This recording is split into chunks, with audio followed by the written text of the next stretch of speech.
जिस दिन हाथरस के बूलगढ़ी गांव में घटना हुई थी, ये 14 सितंबर सुबह 9:30 बजे की घटना है। पीड़िता को उसका परिवार सबसे पहले थाने लेकर पहुंचा। पीड़िता के भाई ने पड़ोस में रहने वाले एक लड़के संदीप के खिलाफ एफआईआर लिखवाई और इसमें लिखा कि संदीप ने बाजरे के खेत में मेरी बहन का गला दबा दिया और उसे मारने की कोशिश की। 14 सितंबर को किसी ने बलात्कार का आरोप नहीं लगाया, ना तो पीड़िता, ना उसकी मां और ना ही भाई ने रेप की बात कही। उसके कुछ वीडियो सामने आए हैं जिनमें पुरानी रंजिश की बात उस समय ये लोग कह रहे हैं। इसमें सिर्फ एक आरोपी संदीप का नाम लिया गया, यानी एक लड़के का ही नाम लिया जा रहा है और वो है संदीप और किसी का नाम नहीं। आपको ये दोनों वीडियोस आज देखने चाहिए। क्या हुआ? किसने मारा है आपको? हाँ? किसने? और अच्छा, किस बात को लेकर?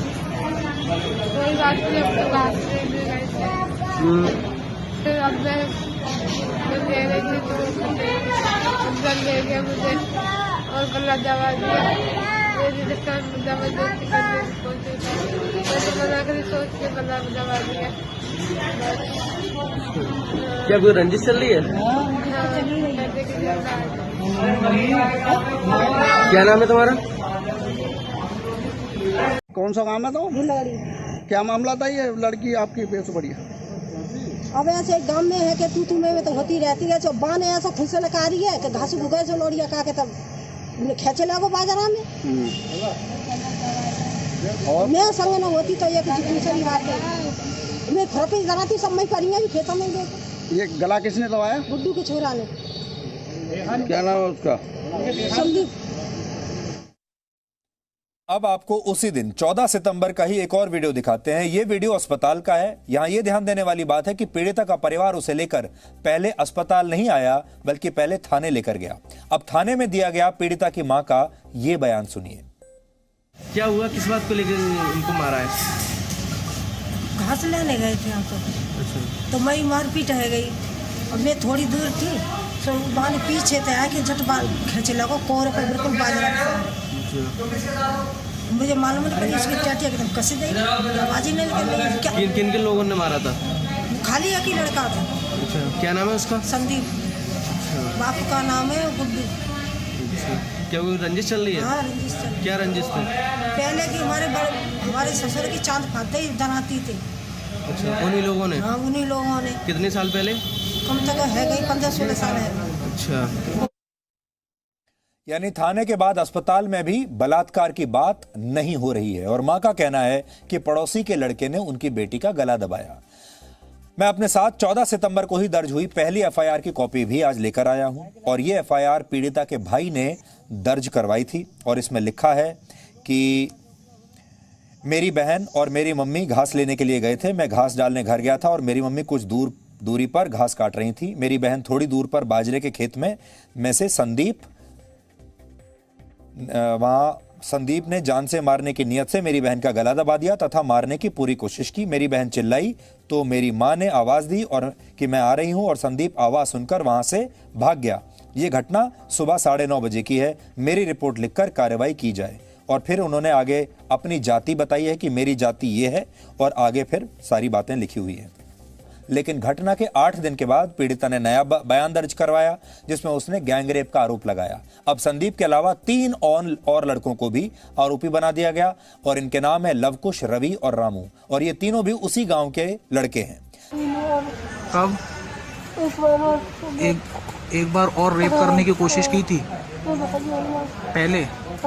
अच्छा, इससे पहले रेप करने की कोशिश की थी? लेकिन क्या हुआ? भाग आए थे। कुछ हुआ कि नहीं? अच्छा अच्छा, तो रवि कह रहा था कुछ हुआ कि नहीं? हाँ। कब? एक बार और रेप करने की कोशिश की थी पहले? अच्छा, इससे पहले रेप करने की कोशिश की थी लेकिन क्या हुआ? भाग आए थे। कुछ हुआ कि नहीं? अच्छा अच्छा, तो रवि कह रहा था कुछ हुआ कि नहीं? हाँ, कई सारे लोग मौजूद भी हैं, उनसे हम थोड़ी सी बातचीत भी कर लेते हैं। बार बार बयान बदला जा रहा है। पहले ये कहा गया छेड़छाड़ की बातचीत सामने आ गई, फिर ये कहा गया कि गला दबा दिया, फिर रेप की बातचीत। अगर सही थे तो बयान एक होना चाहिए था। जी बिल्कुल, अभी तो हम बोल रहे हैं कि 14 तारीख को केवल थाने में दर्ज था लड़की माँ का और लड़की का, और लड़की ने केवल संदीप लिया। संदीप जबकि इसका भाई भी है, थाने में ये बोला एक केवल संदीप ने गला दबाया, और लड़की का भाई भी संदीप है। तो हम कैसे मान लें कि ये जो आरोपी संदूक है? हमको नहीं। लड़की के भाई का नाम भी संदीप, आरोपी का नाम भी संदीप जी। तो ये संदीप कौन? हाँ, ये संदीप कौन है? ये तो बार बार बयान बदलने से शक नहीं होता है? ऐसा है साहब, सिद्ध शक इसलिए हो रहा है कि वो हकीकत में है, ईमानदारी बताए वाकई में ये वालिंग परिवार जो है, लेकिन इन पार्टियों ने ट्यूशन पढ़ा के अपनी हमारी रोटी कब सिखाएंगी? इसलिए सिखाएंगी हम तुमको पैसे दिलवाएंगे, हम खुद देंगे। और ये हम कहें ऐसे बयान बदलते चलो, अब ये नहीं सोचा इन्होंने कि हकीकत सामने आएगी तो हम भी कटकड़े में खड़े हो जाएंगे, ये पार्टी भी आएंगी चक्कर में। इसलिए इन्होंने लड़की को भी मरवा दिया। किस लिए? कि सब भंडाफोड़ हो जाएगा। ये बड़ा आरोप है कि घर वालों ने ही लड़की को मरवा दिया। हाँ, लड़की इसलिए मरवा दिया कि ये सारा भंडाफोड़ हो जाएगा। लड़की सारे बयान बार बार कैसे हकीकत तो बताएगी। वो तो लड़की इतनी सक्षम नहीं थी कि हर बात बयान बदल के बता दे, हकीकत कोई बताएगी। और यही हुआ था, इसलिए तो मरवाई उसने। 28 सितंबर को उसे दिल्ली के सफदरजंग अस्पताल ले जाया गया। यहां एक दिन के बाद 29 सितंबर को पीड़िता की मौत हो गई। उससे सवाल खड़े हो रहे हैं। सबसे बड़ा सवाल यह कि 14 सितंबर को परिवार ने पहले दिन ही रेप की बात क्यों नहीं कही? पहले ही दिन बाकी 3 आरोपियों का नाम क्यों नहीं दिया? 8 दिन के बाद परिवार ने गैंगरेप की बात क्यों कही? पीड़िता की जीभ काट देने की बात क्यों फैलाई गई, जबकि वो बात करती हुई अलग अलग बयानों में दिख रही है? आपकी संदीप से बातचीत होती थी, जो सामने मतलब जो आरोपी है उससे कभी फोन पर बातचीत होती हो आपकी? जी नहीं, मेरी बात नहीं हुई। कभी भी नहीं हुई? जी नहीं, क्योंकि मैं उसे बोलता भी नहीं था। हाँ। क्योंकि वो छोटा, उससे क्या बोलूँगा, वो लड़का। पीड़िता और मुख्य आरोपी जिसका नाम है संदीप, इनके बीच पुरानी जान पहचान थी। काफी समय से ये एक दूसरे को जानते थे और शायद दोनों के बीच बातचीत भी लगातार होती रही है। अगर आप उस गांव में जाएंगे और ग्राउंड रिपोर्टिंग करेंगे और वहां के लोगों से मिलेंगे, उस परिवार को जानने वाले लोगों से मिलेंगे, जो लोग वहां दिन रात रहते हैं, जिन्हें इस घटना के बारे में जानकारी है, उनसे जब आप मिलेंगे तो आपको कुछ और सच जानने को मिलेगा। इस समय मेरे हाथ में वो कॉल डेटा रिकॉर्ड है। ये बहुत बड़ा सबूत है। ये कॉल डेटा रिकॉर्ड है जिसे आप CDR कहते हैं, जिसके अनुसार इस मामले का जो मुख्य आरोपी है, जिसका नाम है संदीप, और पीड़िता के परिवार के एक फोन नंबर के बीच लगातार बातचीत होती थी। ये जो नंबर है, ये पीड़िता के बड़े भाई के नाम पर रजिस्टर्ड है। यानी ये जो सिम कार्ड है, जिस फोन से बातचीत हो रही है, ये पीड़िता के, जो अब इस दुनिया में नहीं है, उसके बड़े भाई के नाम पर यह सिम कार्ड लिया गया है। आज जब हमने पीड़िता के बड़े भाई से पूछा, यानी जिस लड़के के नाम पर यह सिम कार्ड लिया गया है, जब उससे हमने पूछा कि क्या आपकी संदीप से फोन पर कोई बातचीत होती थी, तो उसने इस बात से साफ इनकार कर दिया। आगे बढ़ें उससे पहले आप यह सुन लीजिए कि पीड़िता के भाई ने हमें क्या बताया इस बातचीत के बारे में। नया आरोप यह है कि कॉल डिटेल एक सामने आई है, 104 बार बातचीत हुई है। आमतौर पर देखिए, शहरों में हम लोग रहते हैं तो मिलना जुलना कम होता है, तो इसलिए हम फ़ोन पर अगल बगल में बातचीत कर लेते हैं। घर बहुत ज़्यादा दूर नहीं है। इसके पीछे वजह क्या रही कि 104 बार फ़ोन पर बातचीत हुई है?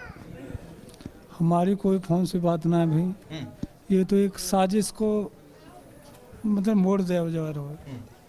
क्योंकि अब हम लोग कौन से कास्ट हैं और वो कौन से कास्ट हैं। साजिश कौन कर रहा है?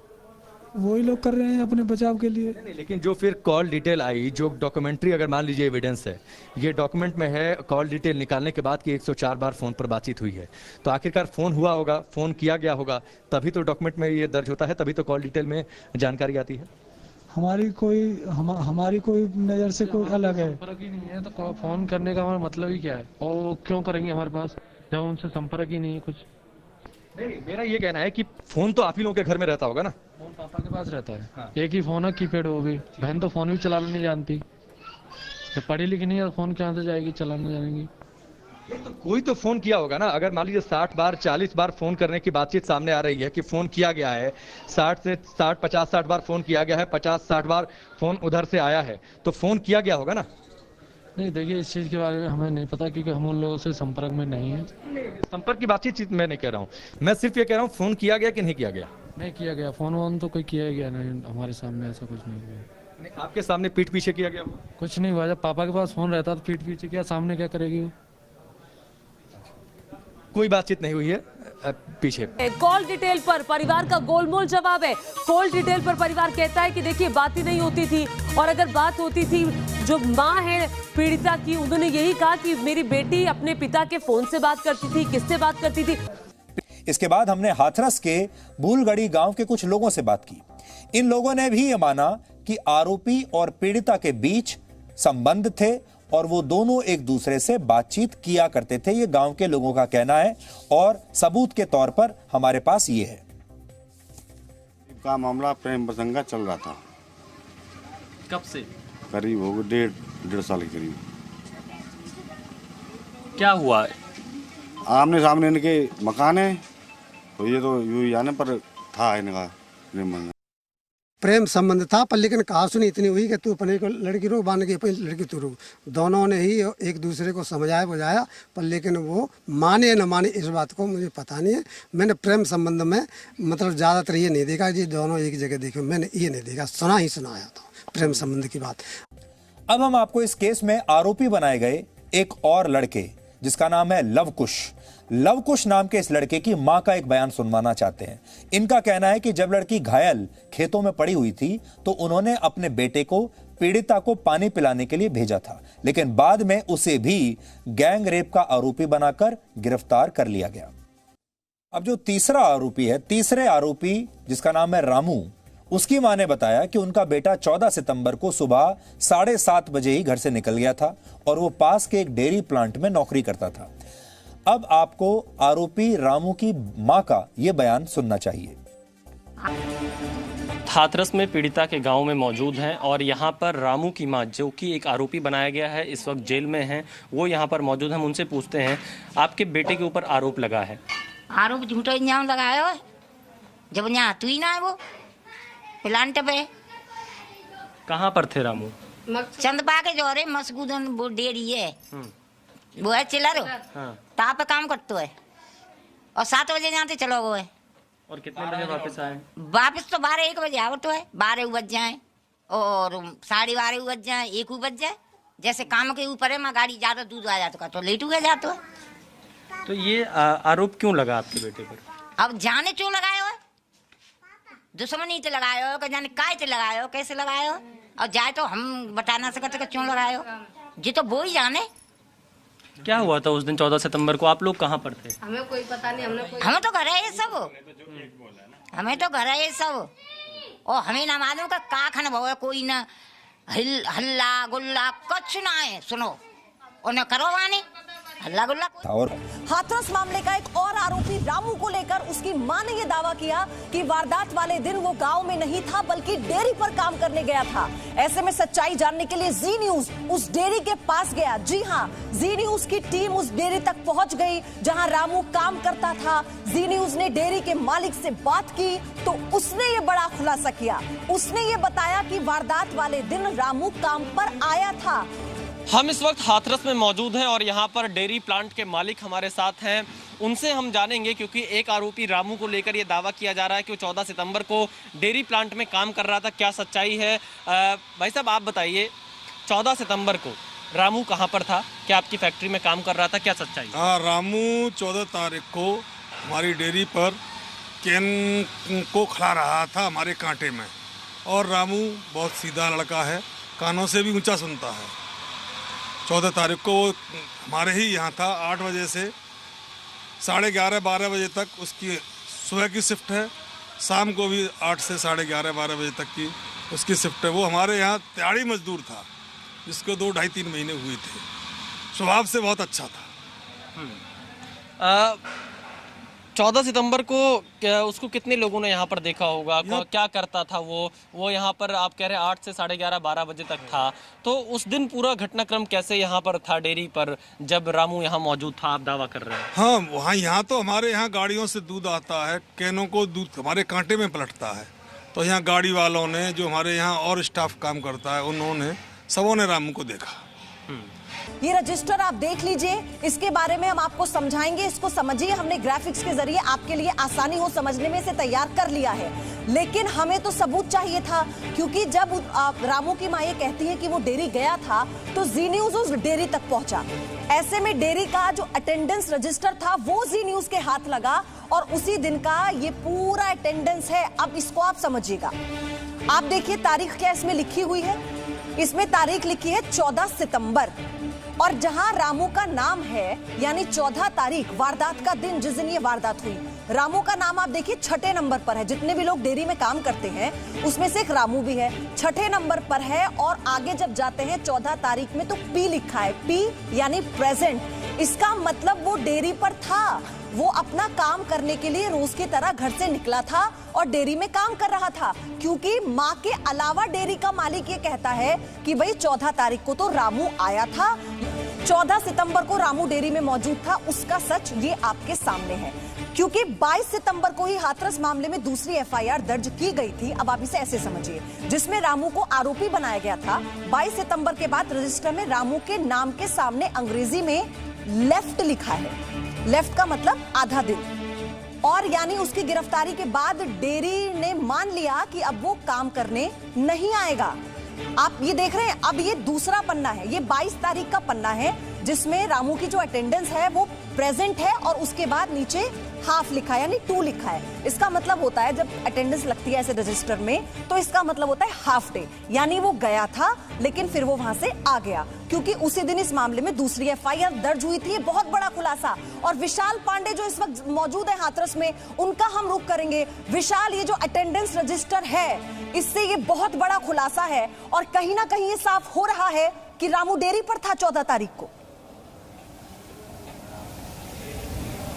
देखिए, बिल्कुल डेयरी मालिक ने साफ तौर से ये दावा किया है कि रामू 14 तारीख को डेयरी पर ही मौजूद था, और वो 2 शिफ्ट में काम करता है, 2 शिफ्टों में वो काम पर आया था। और मालिक ने ये कहा कि सुबह 8 से दोपहर 12 बजे तक रामू डेयरी प्लांट में ही था। अभी जो हम रजिस्टर दिखा रहे हैं, दरअसल पूरे हाजिरी का एक रजिस्टर है, और इस रजिस्टर के मुताबिक 14 तारीख को रामू प्रेजेंट था, यानी ड्यूटी पर वो आया था। और आप देखिए, ये घटना 14 की है। 14 से 22 तारीख तक रामू लगातार ड्यूटी पर गया था इस रजिस्टर के मुताबिक। और 22 तारीख को, क्योंकि जब रामू का नाम जोड़ा गया, जो एफआईआर पहले दर्ज हुई थी, उसमें 3 और नाम जब जोड़े गए, गैंगरेप का आरोप लगाया गया, उसके बाद से रामू प्रेजेंट नहीं है, और 26 तारीख को रामू की गिरफ्तारी होती है। अब इसमें अलग अलग दावे लगातार सामने आ रहे हैं। रामू की मां ने साफ तौर से कहा कि सुबह ही उनका बेटा डेयरी पर चला गया था, हम डेयरी पर पहुंचे, डेयरी के मालिक से बातचीत की। डेयरी के मालिक ये कह रहे हैं उन्हें जहां भी लिखकर देना होगा वो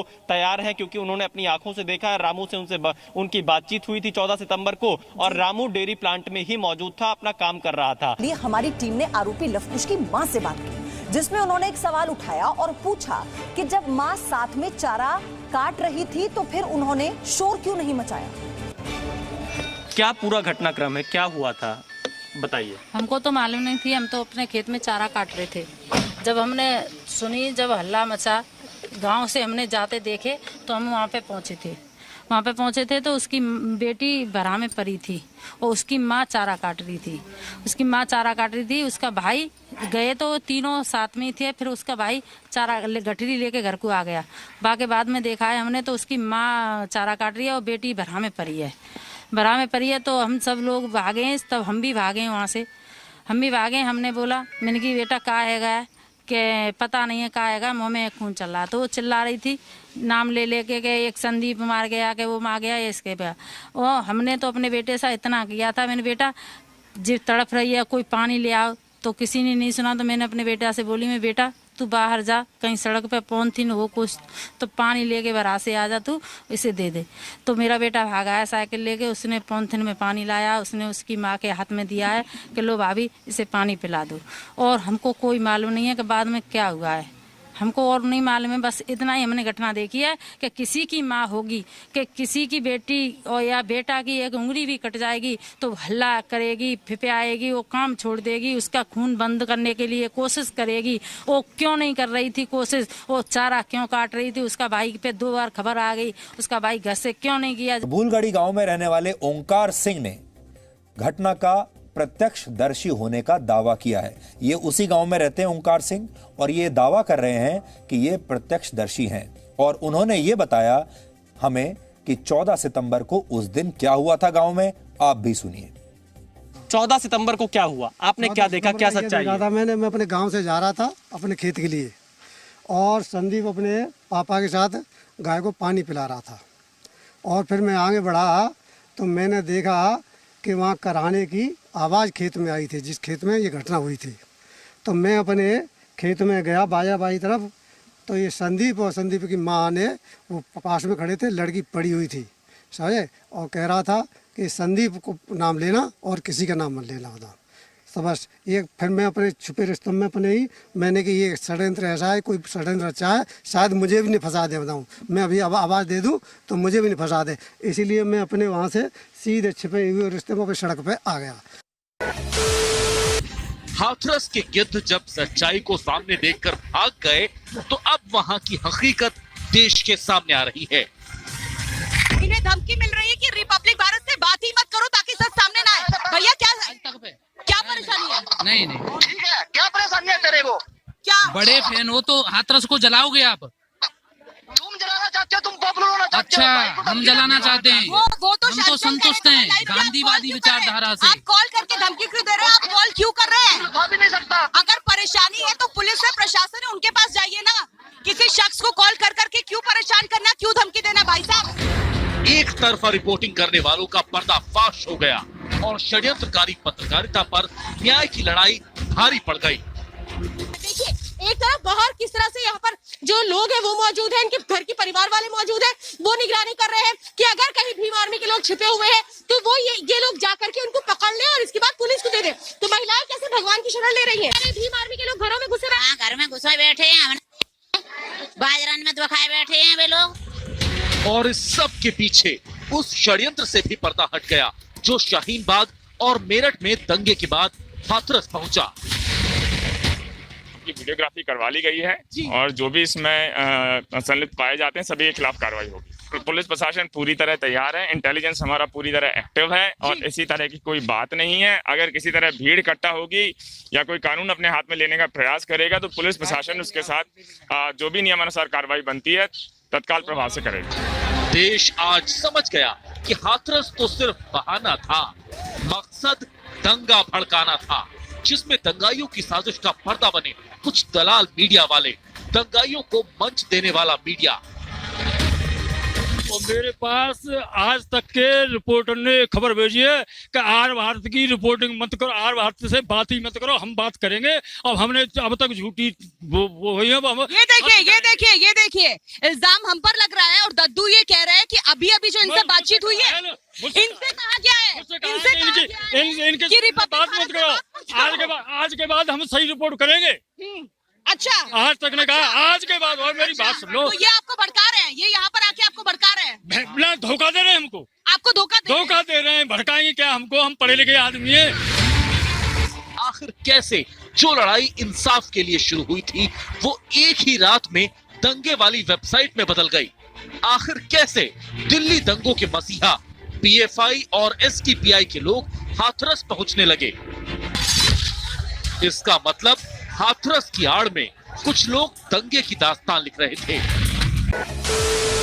इस वक्त की बड़ी खबर हाथरस केस से जुड़ी हुई आपको बता दूं, हाथरस से संबंधित सभी मामले, सभी एफआईआर सीबीआई को दी जाएंगी। हाथरस मामले में फंडिंग के जो सबूत मिले हैं उस एंगल से भी जांच की जाएगी और अब जल्द ही सीबीआई इस पूरे मामले की जांच शुरू करने वाली है। सूत्रों के हवाले से यही जानकारी है। और इसके अलावा यूपी में दंगों के लिए 100 करोड़ से ज्यादा की फंडिंग की गई और 50 करोड़ सिर्फ मॉरिशस से आए। अब सवाल ये कि आखिर ये पूरी पटकथा किसने लिखी, आखिर ये साजिश किसकी थी, इसके तार कहां-कहां तक जुड़े हुए हुए थे। ये देखिए दंगा गैंग की साजिश के तार कहां कहां जुड़े।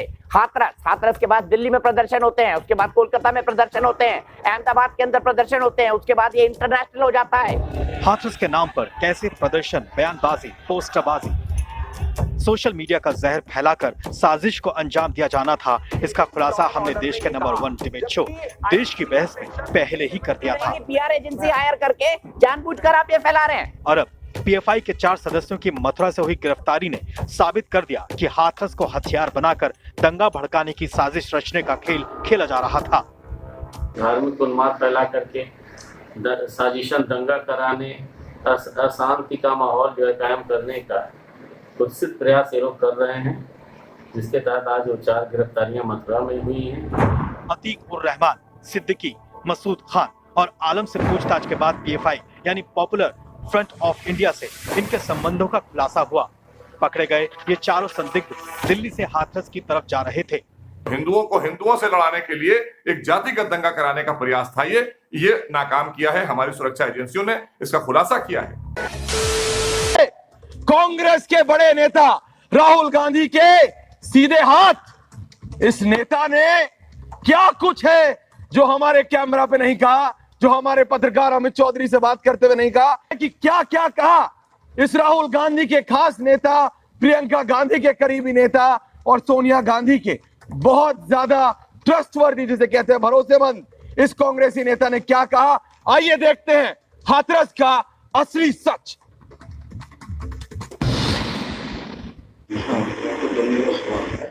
दंगा तो कोई रुक नहीं पाएगा, तो स्थिति बनती है। बहुत काट दिया बहुत बड़ी संख्या में। हाथरस में पीड़िता को इंसाफ दिलाने के नाम पर राहुल गांधी और प्रियंका वाड्रा ने पूरी कोशिश की कि उत्तर प्रदेश में दंगा और कांग्रेस मौके का भी राजनीतिक फायदा उठाए। राहुल गांधी को एक बार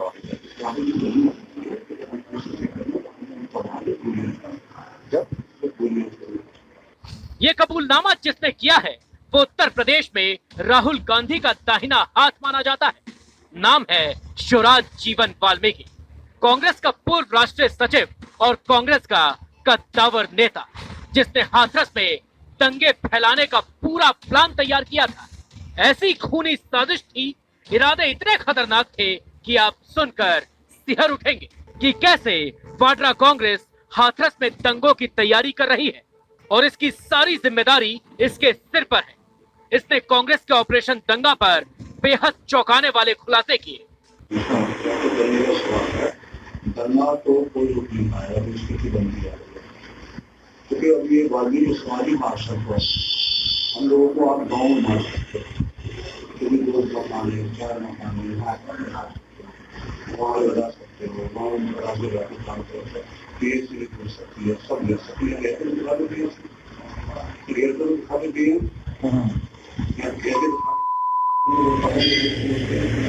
बहुत काट दिया बहुत बड़ी संख्या में।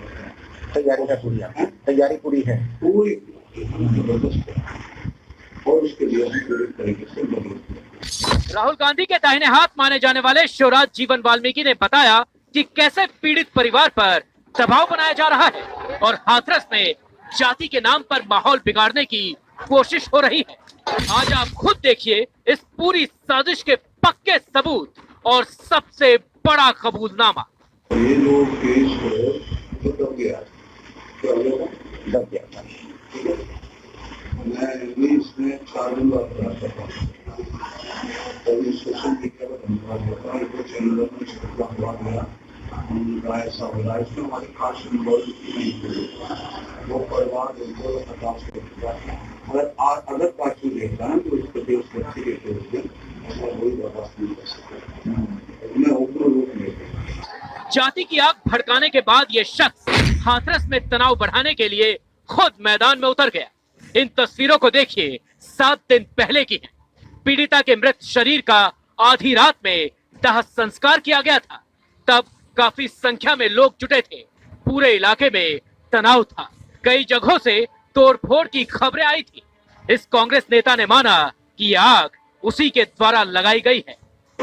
हमारे संस्कार ये होने से कुआरी बच्ची हुई, बच्चा ही माता तो कुछ रीति रिवाज होते हैं, उसको हिंदू चंदा करना, माता पिता के दर्शन करा देना, उसके बाद उसका 11 बजे जला दो उसमें, है सर 11:30 बजे भी नहीं लगा सकते, 12 बजे तो सवारी कर रहे हैं। वो भी भाई साहब गलती का मुन्ना कांड कर रहे हैं। आप लोगों ने मना नहीं किया, तो गांधी गिरफ्तार किया ना उस दिन। अच्छा, अरे बब्बर शेर बैठा गिरता जिले का देश का।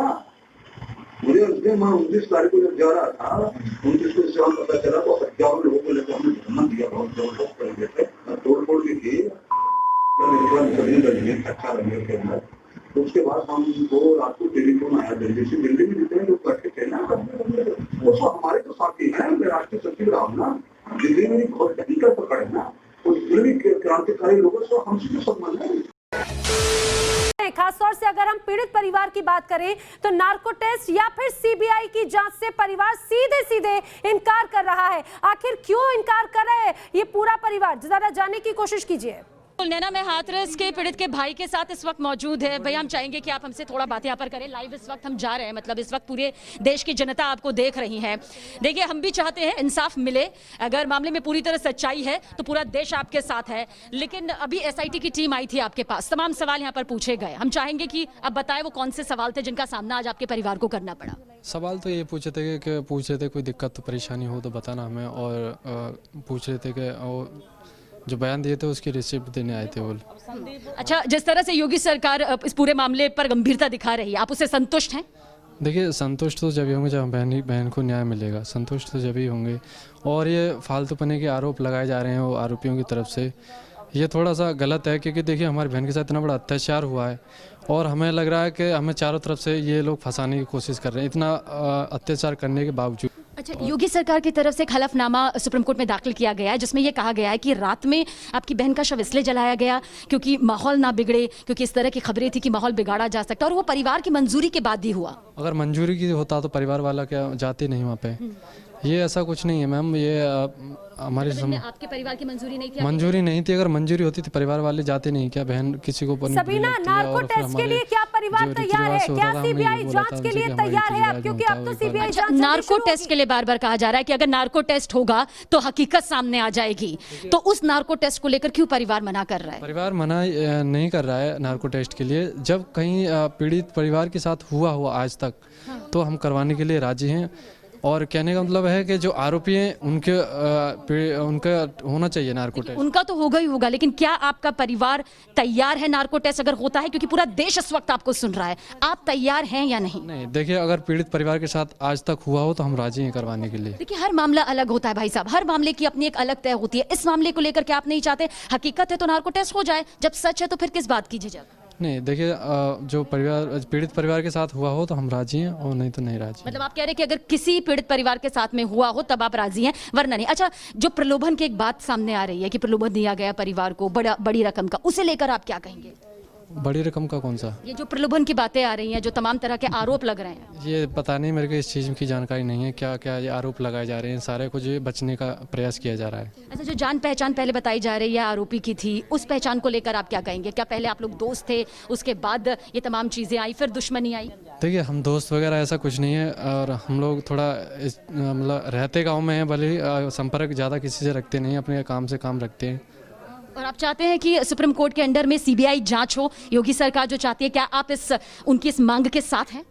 हाँ, देखिए, होना चाहिए सुप्रीम कोर्ट के जरिए। सीबीआई जांच मांग होगी तो दूध का दूध पानी का पानी पूरी तरह से हो जाएगा, वो भी सुप्रीम कोर्ट की निगरानी में हुई तो।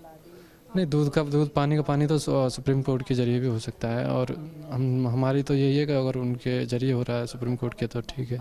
तो सीबीआई जांच की मांग क्या आप करते हैं? मतलब नहीं, सीबीआई जांच नहीं, तो उसके जरिए की मांग रखी हुई है। देखिए, नार्को टेस्ट का सवाल इसलिए बार बार पूछा जा रहा है कि आप अगर छोड़ दीजिए बाकी केसेस को कि बाकी मामलों में क्या हुआ, आप भाई हैं, आपने अपनी बहन खोई है, उसका दर्द पूरा देश इस वक्त समझ भी रहा है, लेकिन नार्को टेस्ट अगर करवाने की बात सामने आ रही है तो फिर क्या आपका परिवार तैयार है या नहीं? क्योंकि सवाल यही उठ रहे हैं कि आखिर आप लोग क्यों नहीं करवा रहे, क्यों झिझक रहे हैं, क्यों बार बार ये मामले सामने होंगे तब? झिझक नहीं रहे, जब हमने बोला है, हमने बोल दिया है, जब पीड़ित परिवार के अगर किसी का हुआ हो तो हम राजी हैं करवाने के लिए, मना नहीं कर रहे, हम लोग राजी हैं जबकि पीड़ित परिवार के साथ किसी के साथ हुआ हो। अच्छा, आप कह रहे हैं कि पहला ऐसा मामला सामने आना चाहिए तभी आप लोग राजी होंगे? हाँ। पर इसके पीछे का तर्क क्या है? हो जाए तब कम से कम आपकी बहन को न्याय भी बहुत जल्द मिल जाएगा।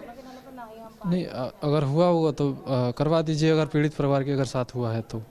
मैंने तो अभी सुना नहीं आज तक किसी के साथ हुआ है। नार्को टेस्ट में भाई साहब देखिए दिक्कत क्या है, नार्को टेस्ट तो बस यही है ना कि हकीकत सामने आएगी, आरोपियों के तो होनी चाहिए, इसमें कोई दो राय नहीं है, लेकिन परिवार का क्यों ना हो, इसके पीछे सिर्फ ये वजह कि किसी का अगर हुआ है किसी और पीड़ित परिवार का तभी होगा। देखिए हमारा तो यही कहना है कि हमें इंसाफ मिलना चाहिए, कैसे भी हो इंसाफ। हमारी बहन के साथ इतना बड़ा अत्याचार, अगर ऐसा ही कुछ था तो इन लोगों ने फिर रात को डेड बॉडी क्यों अंतिम संस्कार कर दिया उसका बिना हमारे परमिशन के। अच्छा, मगर जो हलफनामा दिया उसमें कहा है कि अगले दिन क्योंकि मामला सामने आने वाला था अयोध्या बाबरी के केस को लेकर, हिंसा ना फैले, एक बड़ी खबर भी थी, इसीलिए आप परिवार की मंजूरी से। नहीं, परिवार की मंजूरी नहीं थी इसमें। अगर परिवार की मंजूरी होती तो परिवार साथ में होता अंतिम संस्कार के समय। चलिए मैं आपको बार बार परेशान नहीं करूंगी, लेकिन 2 सवाल। सीबीआई जांच की मांग करते हैं सुप्रीम कोर्ट की निगरानी में? हाँ, सुप्रीम कोर्ट के जरिए होगी तो ठीक है, वरना नहीं। हाँ। और नार्को टेस्ट आप अगर ये छोड़ दिया जाए कि बाकी पीड़ित परिवार का, आपके परिवार का, क्योंकि आपका केस है, आप क्यों दूसरे परिवार को देख रहे हैं? जी नहीं, देखिए अगर पीड़ित परिवार के साथ हुआ हो तो ठीक है, नहीं तो नहीं। चलिए ठीक है। हमारे साथ माता जी उनकी मौजूद है इस वक्त में। माता जी सिर्फ यही सवाल, क्योंकि आपने अपनी बेटी को, ये आपके दर्द को पूरा देश इस वक्त समझ रहा है, जैसा कि मैंने आपके बेटे से भी पूछा, यहाँ पर उनकी बहन से पूछा, नार्को टेस्ट के लिए आप लोग क्या तैयार हैं? एक ऐसा टेस्ट जिसमें सच सामने आ जाता है। नहीं। अच्छा, आप तैयार नहीं है।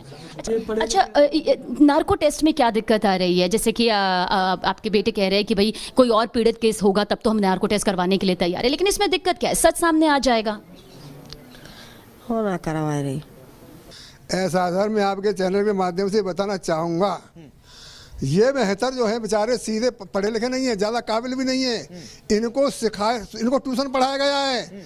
अगर तुम नार्को टेस्ट के लिए तैयार हो जाओगे सारे फंसाएंगे और बचेंगे हम भी नहीं। और ये टेस्ट सही जांच होती है गहनता से तो लड़की की माँ, उसका भाई, उसका पता ही हत्यारे नहीं करेंगे इस लड़की के। उसको दबाने के लिए सब कुछ किया है, फंडिंग किया पैसे की, तुमको 50 लाख मिलेगा, 1 करोड़ मिलेगा, उसके लालच में कर रहे हैं सब। ये कराया, ट्यूशन पढ़ा रहे हैं, अब आज भी मौजूद है उसके घर में कुछ लोग। यानी आप समझिए दंगों की साजिश रची गई, पैसों का लालच दिया गया परिवार को। लगातार लोगों का ये कहना है कि बार बार बयान मैं आता हूं, बार बार बयान बदल रहे हैं और बार बार बयान बदलने के पीछे जाहिर सी बात है उन्हें सिखाया गया है, उन्हें पढ़ाया गया है। इनका ये भी कहना है कि अगर वो अब कह रहे हैं कि नार्को टेस्ट नहीं करा सकते हैं, उन्हें नार्को टेस्ट के बारे में कितनी जानकारी है, ये भी एक अपने आप में सवाल उठता है। पहले गला दबाने की बातचीत सामने आई, फिर छेड़छाड़ की बातचीत सामने आई, फिर उसके बाद गैंगरेप की बातचीत सामने आ गई, जब तक एक बार भी 3 बार मेडिकल हो चुका है और किसी भी मेडिकल टेस्ट में गैंगरेप की पुष्टि नहीं हुई है। 2 बातें सामने आई, पोस्टमार्टम रिपोर्ट में भी इस बात का जिक्र किया गया, गला दबाने की बातचीत सामने आ गई, 3 जगहों पर मेडिकल हो जा रहा है, मेडिकल में गैंगरेप की पुष्टि नहीं हो पा रही है। सीधे तौर पर अगर हम आपसे पूछें उस दिन की सच्चाई क्या हुआ था और अब कहानी क्या सामने रखती गई? ये बिल्कुल जांच सभी सही हो रही है और सच्चाई है। इसको केवल राजनीति वाले दंगे भड़का रहे हैं, राजनीति वाले, और नहीं 3 जगह टेस्ट हो गया तब भी नहीं मान रहे। और ये नार्को टेस्ट की इसलिए मना कर रहे हैं कि खुद दोषी हैं ये, इसकी न SIT मान रहे न CBI मान रहे, तो क्या है?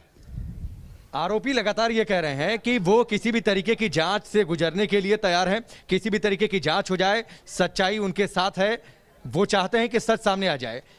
सच्चाई क्या थी? क्योंकि अलग अलग दावे किए जा रहे हैं। सरकार की थ्योरी जो बातचीत कहती है, एक जांच आरोप जो पीड़ित पक्ष है वो नार्को टेस्ट से इनकार कर रहा है। हकीकत बात तो ये है साहब, आपके चैनल के माध्यम से ये बताना चाहूँगा कि पीड़ित पक्ष भगवान से प्रार्थना करता है कि हे ईश्वर सद्बुद्धि दे, ऐसा कि ये नार्को टेस्ट होना चाहिए और ये सारी जांचें होनी चाहिए, गहनता से होनी चाहिए, जो सत्य सामने आए, हकीकत सामने आए। लेकिन ये पीड़ित परिवार जो है ये नहीं चाह रहा है। क्यों? कि ये प्रतिबंध लगा रखा है राजनीतिक पार्टियों ने, कैसा तैयार मत हो जाना तुम। आप कह रहे हैं कि पीड़ित पक्ष ने ही अपनी बेटी को मार दिया। हाँ, क्यों? वजह क्या थी? वजह ये थी कि इन्होंने राजनीतिक पार्टियों ने ये बताया कि ये जिंदा रहेगी तो पैसा कम मिलेगा तुम्हें, इस केस में दम कम रहेगा और हम भी फंस जाएंगे, सारे फंस जाएंगे, मामला गड़बड़ हो जाएगा साहब, इसलिए मरवाया इन्होंने, कह के मरवाया उन घर वालों पे। विपक्षी पार्टियों ने कह दिया, हाँ, पैसों का लालच दे दिया, पैसों का लालच दे दिया, बता दिया कि तुम फंस जाओगे, पैसे के बजाय फंस भी जाओगे तुम। राकेश से पूछिए विपक्षी पार्टियों में कौन? तभी तो केस में दम पड़ेगा, इसलिए किया इन्होंने ऐसा, और तभी ये जांच नहीं चाह रहे, इसीलिए नहीं नार्को टेस्ट। अगर मैं आपसे पिन पॉइंटेड सवाल पूछूं कि विपक्षी पार्टियों में किन ने या किन पार्टियों ने पैसों का लालच दिया? सबसे ज्यादा व्याकुल कांग्रेस को, राहुल को, कांग्रेस, और उसके बाद ये तुम्हारा ये सपा, भीम आर्मी। परिवार सीबीआई जांच और नार्को टेस्ट से सहमत क्यों नहीं है, क्योंकि परिवार कह रहा है कि वो सीबीआई जांच भी नहीं चाहता और परिवार ये भी कह रहा है कि वो अपना नार्को टेस्ट भी नहीं करवाएगा। इससे कुछ बातें शक के दायरे में आती हैं और ये बात अब यूनाइटेड नेशंस तक पहुंच गई है और संयुक्त राष्ट्र ने भी इस हाथरस के मामले का संज्ञान लिया है और उन्होंने कहा है कि हमें इस बात पर चिंतित हैं। तो सोचिए, हाथरस का यह मामला संयुक्त राष्ट्र तक पहुंच गया। इससे एक बात और भी साबित होती है, जो लोग इस मामले का अंतर्राष्ट्रीयकरण करना चाहते थे वो लोग सफल हो गए।